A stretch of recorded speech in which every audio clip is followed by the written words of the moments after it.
before we prove this, we're going to sort of do it inductively based on the size of the function, the size of the circuit that we want to compute. Let me just give you one example to give you perhaps some intuition for how this could be universal if you haven't seen it yet. So right now it's at a very low level, right? Just operations on bits transforming into bits. Let's consider a procedure that we often want to do in computers and calculators. Let's consider addition. Addition of 2 bits. So how could we write down a circuit to do this in terms of the operations that we have? Well, if you think about what's happening during addition, you're going to have a sort of output bits and a carry bit. So if we consider the 2 bits being x and y, both in 0 and 1, x plus y is going to be a bit itself, but we might flow over, and so we might need 2 bits to represent the answer, right? In the case that we have 1 plus 1, that's going to be 2, so I would need a second binary digit to represent that. But just the addition itself is exactly going to be the XOR gate. So we can do that in a circuit. I'll have x being an input bit here and y being the input bit here. What I'm going to do is first make a copy of x. So I'm going to use this implicit fan-out procedure. I'm going to make a copy of x and put that down by y. And with y, I'm also going to make a copy and put that up by x. Okay?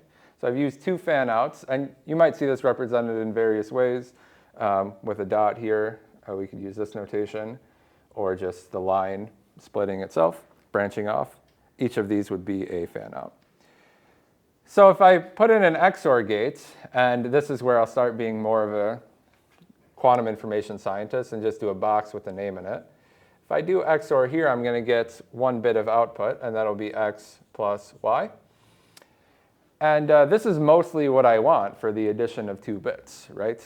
The only case that I have to care about is when x and y are both 1, because then I don't want the output to be 1 plus 1 being 0. I would like the output to be 2. So I'm going to need a second binary digit to represent that. And that's why I created a copy. If I did the AND here, this would give me the product of x times y. And do you agree that this gives the correct case for when we need to carry? We only need a carry bit when we're doing 1 plus 1. And in that case, the carry bit is 1. That's exactly what the AND gate is doing for us. It outputs 1 if and only if the input bits are 1. Okay? So you could go through this circuit for all of the 4 options and see that you're outputting the correct answer. 0 plus 0, for example, will be 0 with a carry of 0.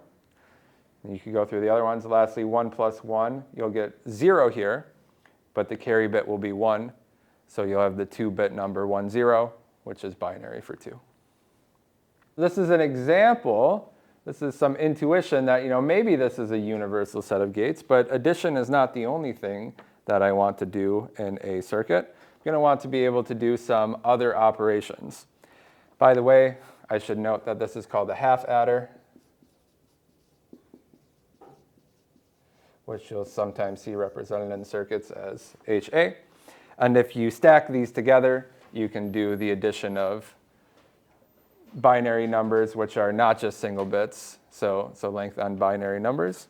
And that's how addition works in circuits in terms of the gates that we've defined so far.